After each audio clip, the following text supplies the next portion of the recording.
it out.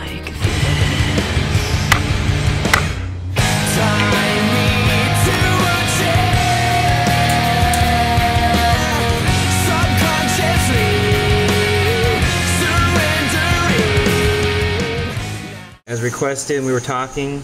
It's got a really basically it's like a pry bar up front, but here is more tilted this way, so it's more pokey. So basically, you can still pierce something. So kind of more aggressive. Here's the original, you know, my sample one. Dirty, but you can see the differences. I think this is way better. You know, I don't know people if they know this, but I never really wanted to make the Invictus model. Like, I made them to show people, you know, and kind of just to sample for myself, but I didn't really want to actually produce them. But then there's so many orders for them that, you know, that's you know, that's a good thing. So so I'm making them, but they do take a long time, and Mr. G, you know, he knows this thing has taken a long time. I think just the screws alone probably took me like 6 hours to do, and maybe that's just me, maybe that's just my the speed at which I work at. You know, I respect those knife makers like, oh heck, Gavco, Tough Thumbs. I don't know how they do it. They're like machines, you know. That's something I admire about them. But as for me, you know, that takes me quite a while to make one of these knives. So first, let me get to the one flaw. I'm not saying, you know, my knives are perfect, but the main flaw is I took a picture for you, sir, and I sent it to your email.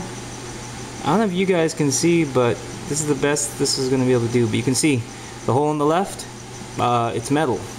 Hole on the right, I went a little too far and it cracked, and you can see the black G10 coming through. I mean, there's still metal there. I didn't go all the way through, but and that's it. It's just that one screw. And the reason why, you know, maybe a little more complex, I did these screws with the, I forget what these called, snap ring pliers, and that's because the individual you want conceal carry, contour kind of handles. So it's not like super thin, but it feels great.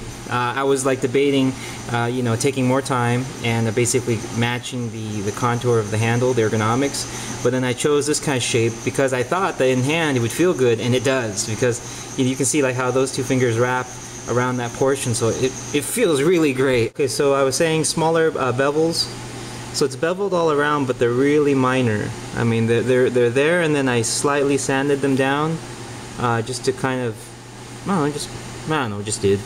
And but the reason why I wanted slighter bevels, sir, was that because, you know, if you ever hold like a Strider or something, you know, some of them don't even have bevels; they're just sanded. But that feeling of like that kind of squariness in your hand really fills your hand, and so I wanted to do that with this knife, give it that kind of rugged, you know, like almost like a Grayman thing to it. So you can see there's a bevel that just continues all the way around, but it's very minimal, you know. And of course, because of this bevel, you know, I've been seeing some knives show this. Let me show you. You know, like this cold steel right here, right? Kind of reminds you of a Sand Soldier, but you can see, you know, how like with this, you know, well, it's uneven. They didn't even smooth that out, but it's flat because, you know, for a knife maker to make this, you just set it all together and you just push up against the grinder and grind the shape. So it's perfectly easy. It's easy to get all that perfectly flat and flush. But then once you hit here, a lot of knife makers, you know, they'll just sand this part, and you know, and it's just, that makes it easier, a lot less work. And you can see on this one is a little odd because they added a bevel. The craftsmanship on this one is kind of rough around the edges, but the point is there's a bevel there. So it's like there's no bevel here, and all of a sudden there's a bevel that starts. It's a little odd looking, I'll admit, and here, since it's just sanded, it does look weird. You know, because of the Invictus having so much metal exposed up here, especially this choil, there has to be beveling. And because of that, you know, I feel like I have to continue the beveling all the way. On this one, you know, I did that kind of step, so it was okay, and I could stop it at some point and then make it flush. But to not cut corners, again, so you can see that basically, I don't know what this is called, but I call it like shadow box, where it's like the entire scale fits within the outline of the actual knife. So I have to like form this to match this outline. So basically, like, I make this shape of the knife, of course, the metal, and then I have to go slowly and basically try to match the line of that scale to the line right here and get it just right, and then do it for the back.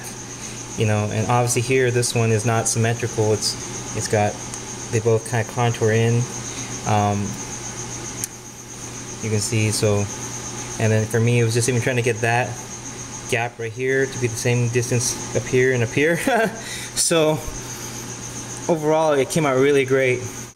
I think this side is a little bit poofy. Maybe I'll go in there and I don't really know. So this is kind of what I do. I kind of pick at it, and as you can see from this angle, even, but just maybe a little bit, maybe just a little obtuse. Yeah, just maybe right there a little bit. Probably go in there and sand it down a little bit. The first part is machine. I have a little video showing like concealed carrying, like how to contour it. But you can see it's I mean, this is what I do. I note like the space there and the space here and the space all around that screw, and try to make the same on this side. And this was a machine, and then hand sanded down. It's peel ply. I like peel ply, actually. I really do. I like the I'll blast that a little more. I like the texture. And then and he was saying he'd wear like thin gloves, so it's got a little bit more of a reach back here, and it has that top part that sits right there, so it actually works as a guard, and it feels good here too, actually. Believe it or not, it actually feels great. I don't know, it's just I like it. I like that piece right there. Basically, it's kind of like a flipper or a guard up there instead, and it helps. It actually catches right at the right spot. Yeah, it's lightweight. Like I said, I was going to drill the hole, and that would lighten it, but I haven't yet.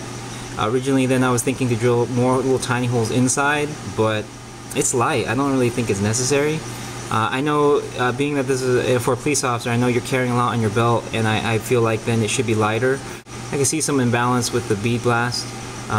This is still not sharp, and I'll go back and smooth out the bead blast. Literally just the sand didn't mix well when it was spraying, so it kind of like a little bit stronger here, a little bit less there. But that's easy, just bead blast it all. So you can see on this side it's more even. Yeah, and let me know. More projects, more videos to come. Thank you. Okay, and thank you to the customers for having such patience.